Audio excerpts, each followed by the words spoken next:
The images have been ingrained in our consciousness.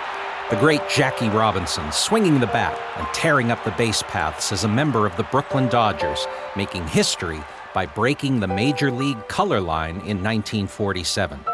But before his debut at Brooklyn's Ebbets Field, Jackie spent a season north of the border, playing for the Dodgers' top farm club, the Montreal Royals. While enduring intense racial hatred elsewhere, Montreal provided a kind of oasis, an environment of acceptance. Montreal has always been seen as that place where we can get away from racism, get away from discrimination, get away from bigotry. When Dr. King talked about having a dream, well, I like to think that that dream was all about Montreal. And I think that that's what Jackie Robinson found in coming here. It was also a place where he could come back from his playing in the States, getting booed, getting cried at, and come back and have people adore him. And I think that made a big, big difference for him as a person.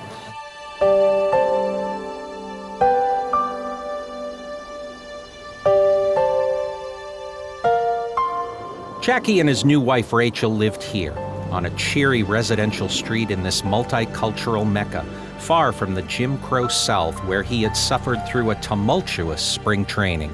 Being in Florida, in camp, and all the places where the Royals went to, coming back to Montreal was heaven. It allowed him to come back here and kind of shake it off, to shake off the dirt of racism, the hatred of discrimination. And they could come back and their French neighbors didn't see him as black, they just saw him as a baseball player. They saw him as a neighbor. They took him in, they did everything they could to make sure that he was home. He wasn't just black, but he was a black American. He was so different from everything that they knew, color, culture, country. And they embraced it. The ballpark where Jackie led the Royals to the greatest season in their history, Delormier Stadium, is now gone. In its place, a small monument at the corner of a secondary school soccer field. But the impact Jackie had on this great city endures well beyond that 1946 season. He was really a superstar here. I would say he was the first black superstar for the Montreal region. And that made it a little bit easier for a lot of us who came after to be accepted as guys who can get things done. Glenn Gunning is the former head of the Montreal Association of Black Business Persons and Professionals. For more than 20 years, he has hosted the Jackie Robinson Golf Tournament, raising funds for the Black Academic Scholarship Fund.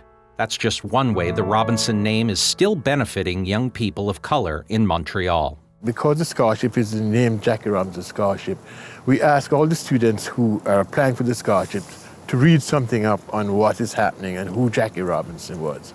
So I think it does have it plays a pretty important part in the community at the present time too.